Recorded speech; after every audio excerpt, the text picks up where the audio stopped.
body bags were horror lies. Hello, welcome to Body Bags. My name is James and I'm your Sunday night reviewer. And this evening I wanted to bring you David Cronenberg's The Dead Stone. So a Stephen King adaptation here. Now this is one that for some reason I've always enjoyed, but never really fallen in love with it. I always thought it was a bit slow in places. And it actually took quite a long time to get a good release. You have Region 1, we have the Scream Factory, and Region 2 from Australia, it's Imprint, I believe, that did a nice edition around the same time. It's taken me quite a while to actually get around to rewatching this.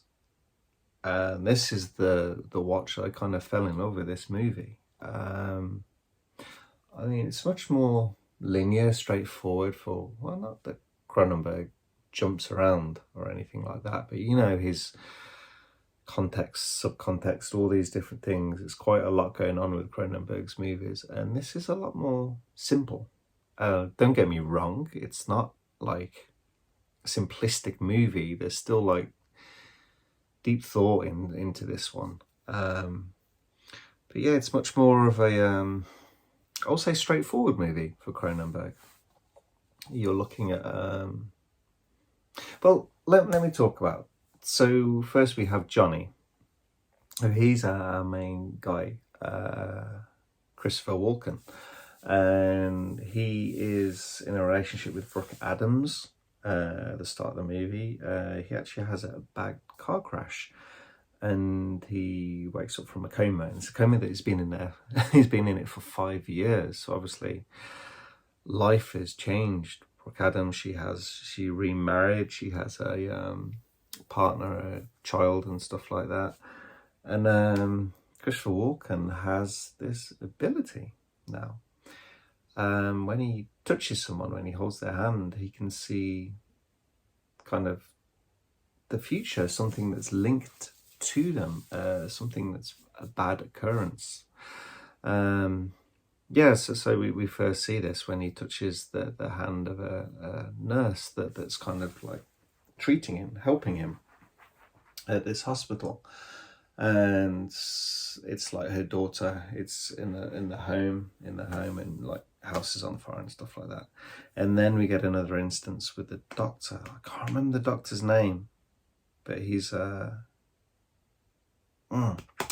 another, well, for reel off quickly the names that we have in this. There's Christopher Walken, Brooke Adams, Tom Skerritt's in this, Martin Sheen's in this, Herbert Lom, Antonia Zerbe, Colleen Dewhurst, Nicholas Campbell. It has some big names in this. It's like, and they carry this movie so well. So going back to it, the doctor, yeah, so he kind of finds something. It's not always a bad thing. He actually found out that his mother's still alive. The doctor's mother, they separated during the Second World War, and he always thought that she was dead. So he tells him the information. He gets the information, he calls, and it's his mother, but he doesn't speak to her. And it's kind of what this movie is about. It's like, how would I put it? It's about fate and your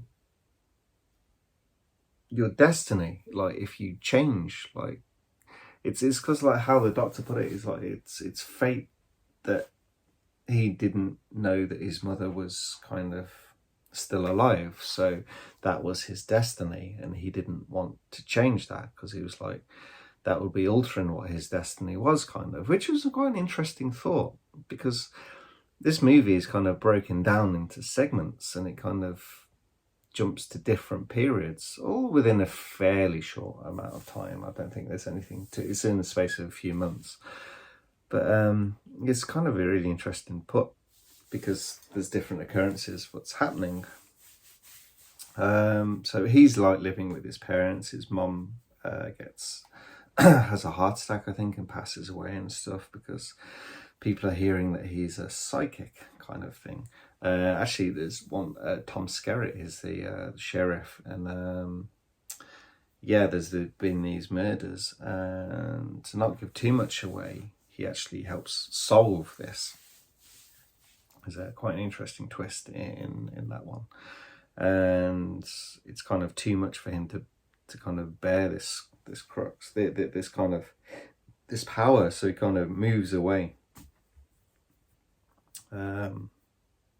Well, he's kind of, to go with all this like added like pressure, it looked like he had a basically a one-night stand with Brooke Adams. Like she turns up with her kid and they end up having the day together and stuff like that, and then he's like, will I see you again? And she's like, not like this, it will be different from now on. So she's married, she's going back to her husband, and so yeah, it's too much for him to bear, so he kind of moves away, he doesn't kind of tell anyone. And then we have another chapter in the story where he's back to homeschooling troubled children, and then there's this one where he's helping him, and there's going to be an accident on the ice. This is where I kind of got a bit of mixed stuff with, I think it's Omen 2, where there's that they're on playing ice hockey on the ice, and the guy falls through and he's like he's being sucked down by the current, and they can see him but they can't break the ice. I thought that was from this movie, but it's only referenced, and so yeah, there's tragedy with that, but you don't kind of see it, it's just referenced and this. And then throughout most of this as well, we get to kind of our extra segment, our final segment with Martin Sheen, and he's like running for Senate, to be senator.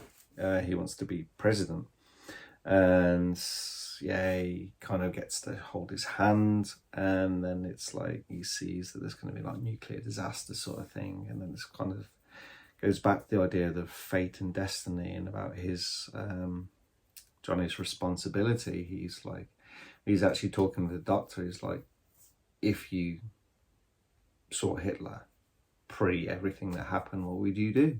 Would you kill him? And it's kind of comes into this kind of like, this is the end, and like I'm not going to spoil the ending. It's like a really nice, like how it's all put together, and yeah, it's a fantastic movie. It flowed so well. I don't know why I thought it was slow in places, where it's I guess where it's a little bit slow, it's really interesting because we're finding out more the person who Johnny is. It's like when there's more going on and happening, it's like the experience of like Johnny's ability is what we're watching, but then the quieter times it's actually Johnny himself, and we start to build up like who our character is, and it's like, what will he do in these situations? Because you can see it's all building to this kind of crescendo at the end, which obviously you get, and it's like, what will his choice be? And it's yeah, it's a fantastic put together film, and it has to be one of the best Stephen King adaptions. I mean, we all know that there's many Stephen King adaptions, and quite a lot of them suck, unfortunately. And I don't know, there seems to be a problem with King's novels, which are mostly fantastic, really struggling kind of to adapt to the screen. I'm starting to find that I'm appreciating more and more of them. I mean, there's ones which I've always liked, the obvious big hitters, but it's like I rewatched The Dark Half not so long ago, and I was like, I've just you found love for that movie and the quality of it. It's like, and this again, it's like, this is a fantastic adaptation, like for his novel. And his novel, actually, I haven't read this. I don't know this story. I only know this story from film, from Cronenberg. So it's one, I mean, I don't have a huge King collection. I think I've got about 12, 15 books, something like that. I'm just having a quick look on the shelf. Almost 15 books. And yeah, I think this is one that I should probably pick up and take a read of. But I highly recommend checking this out. Like I said, it's kind of not had like I think it's like bounced around on DVD for the longest time, and no doubt it's going to get 4K at some point kind of soon, especially with Screen Factory if they still have the rights. But yeah, so there's the Screen Factory Blue, and we have the imprint in from Australia. They have a limited blue as well. But I remember trying to order from Australia, and there was a problem. You can always order the Umbrella movies from this certain website that I use, and there was an issue with like just a few select titles of imprint that wouldn't ship, and this was one of them. So I was very happy to finally get this. It just took me over a year to finally get to watch it. But anyway, that's the end of the reviews, kind of rambling a bit. I hope you guys enjoyed this, and I'll catch you next week. Thank you. Bye-bye.